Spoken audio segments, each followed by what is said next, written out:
Hello Lesbian Central, today's Thursday, my name is Trey and I'm back again. So first off, I am sitting on my counter right now in my kitchen. I don't know, ever since I moved out and moved into a one-bedroom apartment by myself, I do things that are strange to me, like sitting on a counter, relaxing with a coffee cup full of cherries. That's just something I do now. This is who I'm becoming.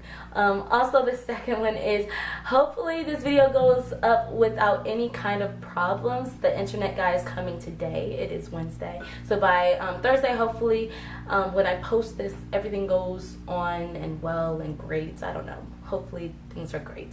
But let's get straight on to the two topics. This week we are speaking on babies. Do we want them? When? How many? How? And the second one is, how does our queer identity affect our hair? So for the first topic, babies. Sometimes I want them, sometimes I don't. I'm very indecisive. So the main reason for me not wanting them is all the responsibility that is to have a kid.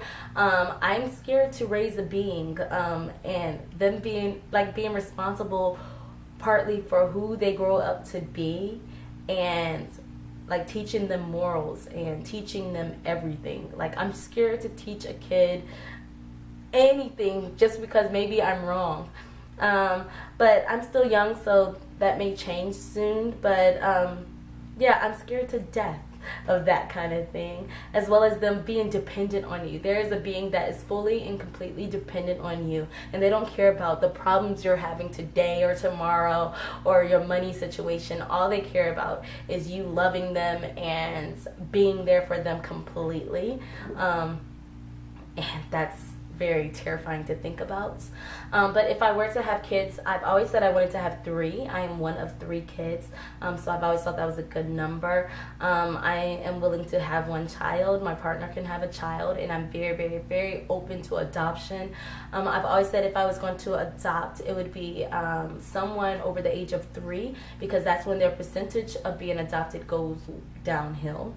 I know it would be hard, and they'll probably have a little bit of problems, but that's something I am willing to deal with if I want to adopt.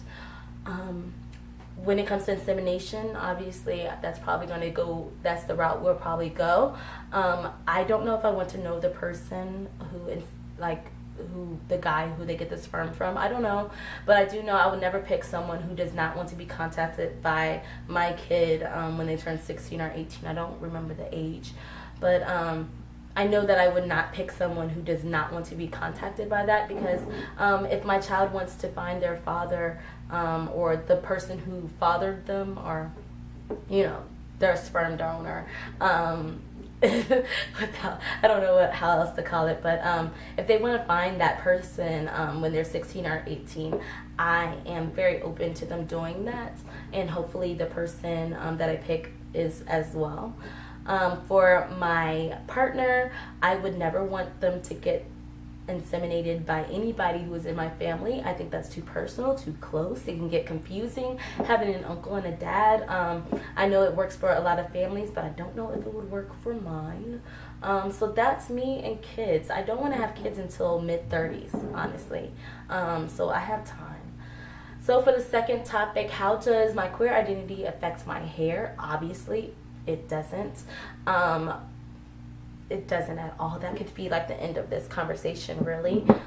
When I first started coming out, I worried about that kind of things. I worried about my hair. I worried about my clothes. I wanted to embody this lesbian. I wanted everyone to look at me and see that I was a lesbian, and that's why I wore so many freaking rainbows. Like, it's ridiculous how much rainbows I had on at the time when I first started coming out. And that was a big deal for me then. But now when people look at me, they do not see someone who is queer, and I've gotten to the point where I'm okay with that. I find it hilarious divulging this to people and seeing their different reactions.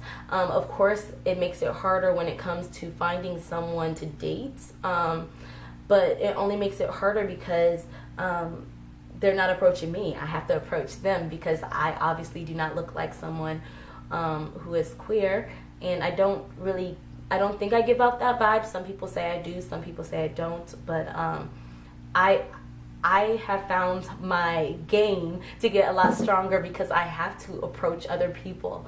And so I'm fine with that. When I watched the videos this past week, because obviously I mean, not obviously, but I did not understand the topic when Haley suggested it. So I got to watch 3 other videos before mine, Haley, Shayna's, and Chess. And so now I understand it. But when I watched Haley's video, it brought up so much resentment in me because I remember feeling like I needed to be more gay. I needed to look more gay. And I wanted people to realize that I was gay. And I hated the "you're too pretty to be gay" and "you're too feminine to be gay." But that's who I am. Like, I'm a feminine person. So it brought up so much resentment in me, and I hated that.